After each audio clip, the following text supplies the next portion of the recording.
నమస్కారం. సహకార రంగంలో పశ్చిమ గోదావరి జిల్లా రాష్ట్రానికే కాకుండా దేశానికే ఆదర్శంగా నిలవాలని కలెక్టర్ చదలవాడ నాగరాణి ఆకాంక్షించారు.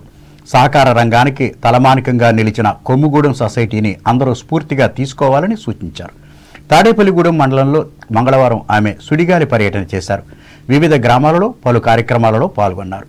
ముందుగా జిల్లా సహకార శాఖ ఆధ్వర్యంలో కొమ్ముగూడెం సొసైటీ ఆవరణలో ఏర్పాటు చేసిన 71వ అఖిల భారత సహకార వారోత్సవాలకు ముఖ్య అతిథిగా హాజరయ్యారు. అక్కడ సప్తవర్ణ సహకార జెండాను ఎగరవేశారు. సొసైటీ నిర్వహిస్తున్న సూపర్ బజార్ను, ఎరువుల స్టోర్స్ను, వాటర్ ప్లాంట్ను సందర్శించారు.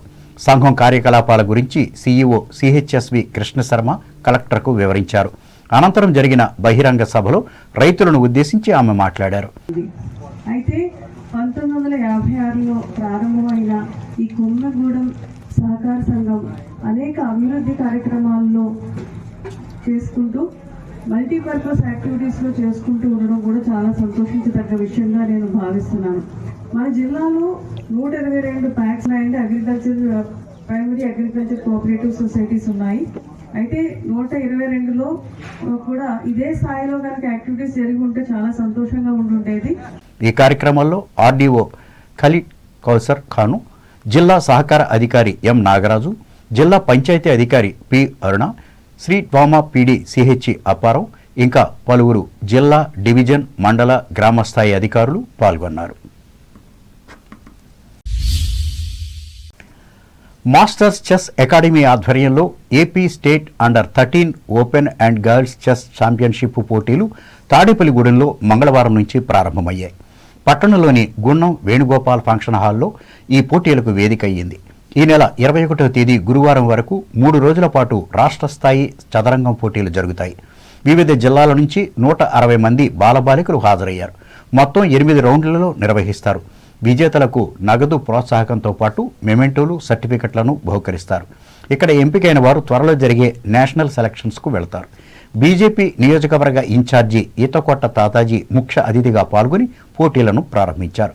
సింగం పట్టాభి జానకంబల సేవా ట్రస్ట్ చైర్మన్ సింగం కృష్ణ స్పాన్సర్గా వ్యవహరిస్తున్నారు. AP chess academy vice chairman CHERK Varma, tournament director SS Chandrasekhar, chief ఆర్బిటర్లు పాల్గొన్నారు. తూర్పుగోదావరి జిల్లా వార్తలు. శాంతి కోసం ఒక ప్రదేశం అనే సందేశాత్మక నినాదంతో మరుగుదొడ్ల వినియోగంపై ప్రజల్లో చైతన్యం కలిగించాలని జిల్లా కలెక్టర్ పి ప్రశాంతి సంబంధిత అధికారులను ఆదేశించారు. రాజమహేంద్రవరం కలెక్టరేట్లో ప్రపంచ మరుగుదొడ్ల దినోత్సవాన్ని పురస్కరించుకొని మంగళవారం జరిగిన జిల్లా నీరు పారిశుధ్య కమిటీ సమావేశానికి కలెక్టర్ అధ్యక్షత వహించి మాట్లాడారు. గ్రామీణ, పట్టణ ప్రాంతాలలో పారిశుధ్య నిర్వహణ వ్యవస్థ మెరుగుపరచాలని అన్నారు. అలాగే సమాజ హితం కోరే వ్యక్తులు, శానిటరీ సిబ్బందిని పేర్కొన్నారు. అనంతరం ఉత్తమ సేవలు అందించిన పారిశుధ్య కార్మికులను సన్మానించారు. ఈ సమావేశంలో ఆర్డబ్ల్యూఎస్ ఎస్ఈ బివి గిరి, జిల్లా వైద్య ఆరోగ్య శాఖ అధికారి doctor K Venkateswararao, DRDA PD NVBS Murthy, జిల్లా వ్యవసాయ శాఖ అధికారి కె వాసుదేవరావు తదితరులు పాల్గొన్నారు. మండల కేంద్రం ఉండ్రాజవరం గ్రామంలోని శాఖ గ్రంథాలయంలో జరుగుతున్న జాతీయ గ్రంథాలయ వారోత్సవాలలో భాగంగా మంగళవారం జాతీయ మహిళా దినోత్సవాన్ని నిర్వహించి మాజీ ప్రధాని ఇందిరాగాంధీ చిత్రపటానికి పూలమాలలు వేసి నివాళులర్పించారు. ఈ సందర్భంగా గవర్నమెంట్ జూనియర్ కళాశాలల retired principal Boyapati Ramalakshmi, D Sharada జ్యోత్స్నలు మహిళా ప్రధానిగా ఇందిరాగాంధీ చేసిన కృషిని వివరించారు. అనంతరం ముగ్గుల పోటీలను నిర్వహించి ప్రతిభావంతులను గుర్తించారు. గ్రంథాలయ అధికారి గుత్తికొండ కృష్ణారావు అధ్యక్షతన జరిగిన ఈ కార్యక్రమంలో రిటైర్డ్ ఉపాధ్యాయులు కోట రామప్రసాద్, అభివృద్ధి కమిటీ సభ్యులు ఆకెళ్ల శ్రీనివాస్, మహిళా ప్రతినిధి గుత్తికొండ స్రవంతులు పాల్గొన్నారు.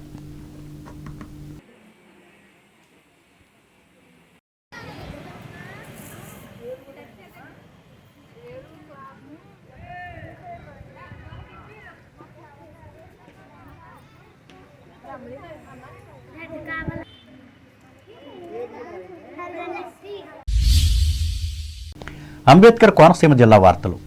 ప్రభుత్వ ఎస్సీ, బీసీ సంక్షేమ గృహాలలో మౌలిక సదుపాయాల లోపాలను గుర్తించి నివేదికలు సమర్పించాలని అంబేద్కర్ కోనసీమ జిల్లా కలెక్టర్ ఆర్ మహేష్ కుమార్ సంబంధిత ప్రత్యేక అధికారులను ఆదేశించారు. అమలాపురం కలెక్టరేట్లో ఈ అంశంపై సమీక్షించి మాట్లాడారు.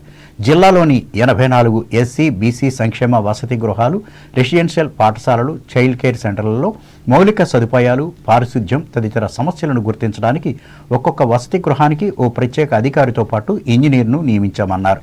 ప్రతి నెల నిర్దేశిత అధికారులు తమకు కేటాయించిన వసతి గృహాలను తనిఖీ చేసి నివేదికలు సమర్పించాలని ఆదేశించారు.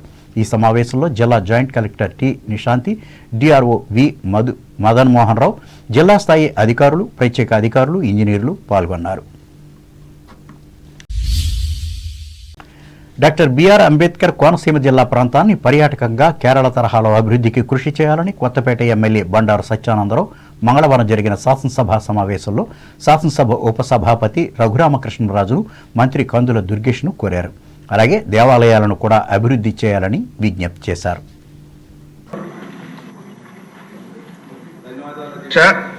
నేను ప్రస్తావించబోయే అంశం టూరిజం శాఖ మంత్రి గారికి సంబంధించిన అంశం. అధ్యక్ష, డాక్టర్ బిఆర్ అంబేద్కర్ కోనసీమ జిల్లా మారుమూలుగా ఉంది. అధ్యక్ష, పూర్తిగా వ్యవసాయ ఆధారిత ప్రాంతం, రైల్వే ఎయిర్పోర్ట్ కనెక్టివిటీ కూడా దూరం, పారిశ్రామిక అభివృద్ధికి కానీ ఇతర అభివృద్ధికి కానీ సరైన అవకాశాలు లేవు. అధ్యక్ష, ఒక టూరిజాన్ని అభివృద్ధి చేయడానికి కూడా చాలా అవకాశాలు కేరళ తరహాలో అక్కడ ప్రాంతాలు అభివృద్ధి చేయడానికి అవకాశాలు ఉన్నాయి. అధ్యక్ష, అదేవిధంగా ఆధ్యాత్మికంగా కూడా అనేక దేవాలయాలు ఉన్నాయి. అధ్యక్ష, ఈ అవకాశాలు ఉపయోగించుకుని ఎకో టూరిజం, టెంపుల్ టూరిజం కింద అభివృద్ధి చేస్తే ఆ ప్రాంత అభివృద్ధికి, ఆ జిల్లా అభివృద్ధికి దోహదపడుతుంది. అధ్యక్ష, ప్రధానంగా పిచ్చుకలంక, లొల్లలాకులు అభివృద్ధితో పాటు టెంపుల్ టూరిజం సర్క్యూట్ కింద వాడపల్లి శ్రీ వెంకటేశ్వర స్వామి టెంపుల్ ఉంది. అధ్యక్ష, తమరు కూడా దర్శించుకున్నారు. అక్కడ ప్రతి శనివారం కూడా 60-70-80 వేల మంది వచ్చే స్వామివారిని దర్శించుకుంటూ ఉన్నారు. అధ్యక్ష, దాన్ని బేస్ చేసుకుని టెంపుల్ టూరిజం కింద అయినవెల్లి సిద్ధి వినాయక స్వామి, మురమల్లి వీరేశ్వర స్వామి, అంతర్వేది లక్ష్మీనరసింహ స్వామి ఇటువంటి ఒక సర్క్యూట్ గా తీసుకొచ్చి ఎకో టూరిజం, టెంపుల్ టూరిజం అభివృద్ధి చేయడం ద్వారా ఆ కోనసీమ ప్రాంత అభివృద్ధికి మరి పీపీపీ ద్వారా కానీ ప్రాజెక్టులు చేపట్టి ఏ అవకాశం లేని ప్రాంత అభివృద్ధికి ఒక టూరిజాన్ని ప్రమోట్ చేస్తే బాగుంటుంది. అధ్యక్ష, ఆ విషయాన్ని మంత్రి గారు దీని మీద ప్రత్యేకమైన దృష్టి పెట్టి కొన్ని ప్యాకేజీలు తీసుకొచ్చి టూరిజం అభివృద్ధి కోసం, టెంపుల్ టూరిజం అభివృద్ధి కోసం కృషి చేయాలని మీ ద్వారా మంత్రి గారిని కోరుతూ నాకు ఈ అవకాశం ఇచ్చినందుకు ధన్యవాదాలు. అధ్యక్ష. ఏలూరు జిల్లా వార్తలు. ఏలూరు జిల్లా భీమడోలు ఇంటిగ్రేటెడ్ అగ్రి టెస్టింగ్ ల్యాబ్ను జిల్లా కలెక్టర్ కె వెట్రిసెల్వి మంగళవారం సందర్శించారు. ఈ మేరకు ల్యాబ్లోని పలు విభాగాలను తనిఖీ చేశారు. జిల్లా వ్యవసాయ అధికారి హబీబ్ బాషా అధికారులు అగ్రి ల్యాబ్ సిబ్బంది విధులు, ల్యాబ్ ప్రగతిని కలెక్టర్కు వివరించారు. ల్యాబ్లోని ప్యాడీ, ఆక్వా, వెటర్నరీ విభాగాలకు కలెక్టర్ పరిశీలించి సిబ్బందికి పలు సూచనలు చేసి రైతులకు నాణ్యమైన సేవలు అందించాలన్నారు. ఈ కార్యక్రమంలో వ్యవసాయ, ఆక్వా, పశుసంవర్ధక శాఖ అధికారులు పాల్గొన్నారు.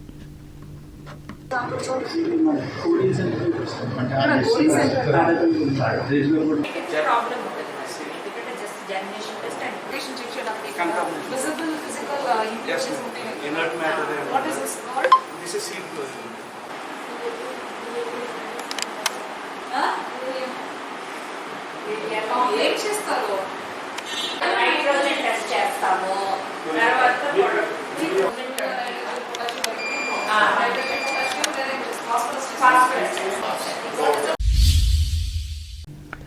పోలవరం ప్రాజెక్టు నిర్వాసితులకు పునరావాసం కల్పించాలని స్థానిక శాసనసభ్యులు చిర్రి బాలరాజు శాసనసభలో స్పీకర్ అయ్యన్న పాత్రుడిని మంగళవారం కోరారు. దీనిలో భాగంగా అసెంబ్లీలో పోలవరం ప్రాజెక్టుపై జరిగిన చర్చలో ఆయన మాట్లాడారు. గత తెలుగుదేశం ప్రభుత్వంలో 70% పోలవరం ప్రాజెక్టు పనులు పూర్తయ్యాయని, వైఎస్ఆర్ ప్రభుత్వంలో పనులు కుంటుపడ్డాయని అన్నారు. నిర్వాసితులకు మెరుగైన ప్యాకేజీ కూడా ఇవ్వాలని, ప్రాజెక్టు త్వరితగతిన పూర్తయ్యేలా చర్యలు తీసుకోవాలని విజ్ఞప్తి చేశారు. ఉండాలని తమ భూముల్ని, గ్రామాలని, ఇళ్లని వదిలేసి పోలవరం ప్రాజెక్టు కోసం వదిలి బయటకు వచ్చారు. అధ్యక్ష, మన ముఖ్యమంత్రి చంద్రబాబు నాయుడు గారి హయాంలో సుమారు 70% పనులు పూర్తి చేశారు. అధ్యక్ష, గత ప్రభుత్వం కనీసం దీనిపై దృష్టి కూడా పెట్టలేదు. అధ్యక్ష, అలాగే నివాసితుల సమస్య. అధ్యక్ష, వారికి భూమి బదులు భూమి, ఇళ్లకు బదులు ఇల్లు, 18 సంవత్సరాలు నిండి వారికి ప్యాకేజీ ప్రభుత్వం ఉన్నప్పుడు ఇచ్చారు. అధ్యక్ష, వైసీపీ ప్రభుత్వంలో ఒక్క నిర్వాసితులకు కూడా న్యాయం చేయలేదు. అధ్యక్ష, అలాగే వైసీపీ ప్రభుత్వం ఉన్నప్పుడు R&R ప్యాకేజీలో కానీ, అలాగే టీడీపీ పార్టీ నాయకుల్ని, జనసేన పార్టీ నాయకుల్ని గుర్తించి వారికి సంబంధించిన ఇళ్లలో ప్యాకేజీ అలాగే వాళ్ళ లిస్టులో నుంచి తప్పించారు అధ్యక్ష. అలాగే 2007లో 18 సంవత్సరాలు నిండిన వారికి ప్యాకేజీ నోటిఫికేషన్ జారీ చేసిన నాటి నుంచి చాలామంది యువత 18 సంవత్సరాలు నిండలేదు అధ్యక్ష. అప్పుడు నోటిఫికేషన్ ఇచ్చి ఇప్పటి వరకు నష్టపరిహారం ఇవ్వలేదు అధ్యక్ష. ఇప్పుడు మళ్ళీ రీసర్వే చేసి వారందరికీ ప్యాకేజీ ఇవ్వాలని కోరుతున్నాం అధ్యక్ష. అలాగే పోలవరం నియోజకవర్గం సంబంధించి 3 మండలాల నిర్వాసితులు కుక్కునూరు, వెల్లేరుపాడు, పోలవరం ఈ 3 మండలాల నిర్వాసితులు వర్షాకాలం వస్తే అధ్యక్ష అనేక ఇబ్బందులు పడుతున్నారు. అలాగే వారు కొండల్లో గుట్టల్లో నివాసం ఉంటూ ఈ 2 నెలలు కూడా వరదలు ఉన్న 2 నెలలు కూడా అనేక ఇబ్బందులు పడుతున్నారు అధ్యక్ష. అలాగే వీరికి మన ప్రభుత్వం నుంచి వెంటనే పోలవరం నిర్వాసితులకి నష్టపరిహారం ఇవ్వాలని.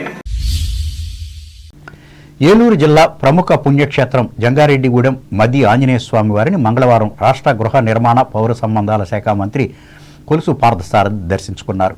తొలుత ఆలయ అధికారులు, అర్చకులు ఆయనకి పూర్ణ కుంభంతో స్వాగతం పలికి దర్శన ఏర్పాట్లు చేశారు. అనంతరం వేద పండితులు ఆశీర్వచనం పలికి తీర్థప్రసాదాలు అందజేశారు. ఈ సందర్భంగా పార్థసారథి మాట్లాడుతూ రాష్ట్రంలో అన్ని రంగాలకు ప్రాధాన్యత కల్పిస్తూ అభివృద్ధి చేసే విధంగా ముందుకు వెళుతున్నామని స్పష్టం చేశారు.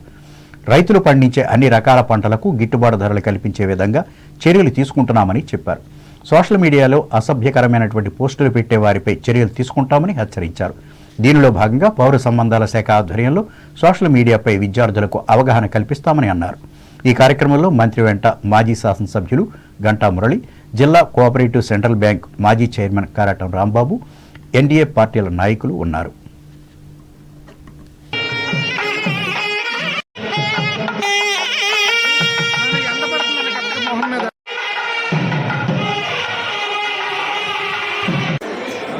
ఒక్కొక్కకుండా అనుభవశాలైన చంద్రబాబు నాయుడు గారు ఈ రాష్ట్రాన్ని మళ్ళీ పట్టాలెక్కిస్తాం తథ్యం.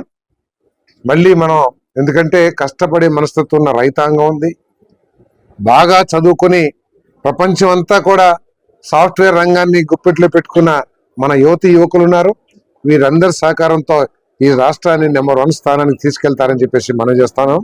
అదేవిధంగా మరి పామ్ ఆయిల్ రైతులకు కానివ్వండి, మరి కొబ్బరి రైతులకు కానివ్వండి, కోకో రైతులకు కానివ్వండి, వరి రైతులకు కానివ్వండి, వాళ్ళకి గిట్టుబాటు ధరలు వచ్చే విధంగా చర్యలు తీసుకోవాలని చెప్పేసి ముఖ్యమంత్రి గారు చాలా స్పష్టంగా ఆదేశాలు ఇచ్చారు.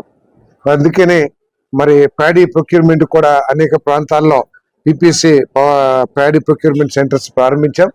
రైతులు, కార్యకర్తలు, రాంబాబు గారు, మురళి గారు లాంటి పెద్దలు కూడా ఏం జరుగుతుంది అంటే ప్రభుత్వ ఆలోచన వాస్తవంగా ప్రజల్లోకి అధికార యంత్రాంగం చేస్తుందా లేదా అనే దాని మీద ఒక దృష్టి పెట్టాల్సిన అవసరం ఉందని చెప్పేసి నేను భావిస్తా ఉన్నాను. ఎందుకంటే రైతుకి మేలు చేయాలనేది ప్రభుత్వం యొక్క లక్ష్యం. ఆ అమలు చేసే విధానంలో ఏదైనా తప్పులు జరిగి వారికి న్యాయం జరగకపోతే మనం దాన్ని ఏ విధంగా సరిచేయాలని పెద్దలందరూ కూడా ఆలోచించి మాకు సూచన చేయాల్సిన అవసరం ఉంది. మరి రైతులకి మరి మేలు జరగాలి, గిట్టుబాటు ధర రావాలి అని చెప్పేసి కూడా మేము ఆశిస్తా ఉన్నాం. మరి అటువంటి ఆయుధాన్ని మంచిగా వాడుకోవాలి తప్పితే ఎప్పుడు కూడా ఇంత నీచంగా దిగజారి వాడాల్సిన అవసరం లేదని చెప్పేసి నేను భావిస్తా ఉన్నాను. ఈరోజు మీ చేతిలో ఫోన్ ఉంది లేదా సోషల్ మీడియా ఉందని చెప్పేసి రాజకీయ నాయకుల కుటుంబ సభ్యుల్ని, ప్రత్యేకంగా మహిళలు కించపరిచే విధంగా చూస్తూ ఊరుకోదని చెప్పేసి మనం చేస్తా ఉన్నాం. వార్తలు ముగించే ముందు ముఖ్యాంశాలు మరొకసారి.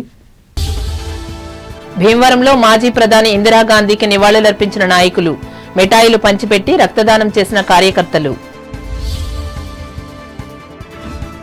గ్రామాల్లో డంపింగ్ యార్డులు లేక పేరుకుపోతున్న పారిశుద్ధ్య సమస్యలు శాసన మండలి సభలో ప్రస్తావించిన ఎమ్మెల్సీ రవీంద్రనాథ్. స్పందించి సమాధానమిచ్చిన ఉప ముఖ్యమంత్రి పవన్ కళ్యాణ్. దేశభక్తితో సమాజ సమస్యలపై అవగాహన పెంచుకోవాలి. తణుకు శాఖ గ్రంథాలయాల్లో విద్యార్థులకు ఉద్బోధించిన రిటైర్డ్ ప్రిన్సిపల్ మనోరమ. జర్మనీ అంతర్జాతీయ చిత్రకళా ప్రదర్శనలో పాల్గొనే అవకాశం లభించిన తణుకు చిత్రకారుడు వెంపటాపు చిత్రాలు. అభినందించిన ప్రముఖులు. సహకార సేవల్లో పశ్చిమ గోదావరి జిల్లాకు జాతీయ స్థాయి గుర్తింపు తేవాలి. తాడేపల్లిగూడెం మండలంలో సహకార నేతలకు హితవు పలికిన జిల్లా కలెక్టర్ నాగరాణి. తాడేపల్లిగూడెంలో ఆరంభమైన చెస్ ఛాంపియన్షిప్ పోటీలు, పాల్గొన్న 160 మంది క్రీడాకారులు. మరుగుదొడ్ల వినియోగంపై ప్రజల్లో చైతన్యం కలిగించాలి, రాజమండ్రిలో అధికారులను ఆదేశించిన తూర్పుగోదావరి జిల్లా కలెక్టర్ ప్రశాంతి. ఎస్సీ బీసీ సంక్షేమ గృహాలలో మౌలిక సదుపాయాల లోపాలను గుర్తించాలి, అమలాపురంలో అధికారులకు సూచించిన అంబేద్కర్ కోనసీమ జిల్లా కలెక్టర్ మహేష్ కుమార్. అంబేద్కర్ కోనసీమ జిల్లాను కేరళ తరహాలో అభివృద్ధి చేయాలి, అసెంబ్లీలో ప్రభుత్వానికి విజ్ఞప్తి చేసిన Kothapeta MLA Bandaru. Bhimadolu integrated lab ను ఆకస్మికంగా తనిఖీ చేసి పరిశీలించిన ఏలూరు జిల్లా కలెక్టర్ వెట్రిసెల్వి. పోలవరం ప్రాజెక్టు నిర్వాసితులకు పునరావాసం కల్పించాలి, రాష్ట్ర అసెంబ్లీలో ప్రభుత్వ నేతలకు విజ్ఞప్తి చేసిన ఎమ్మెల్యే బాలరాజు. ఈ వార్తలు ఇంతటితో సమాప్తం. నమస్కారం.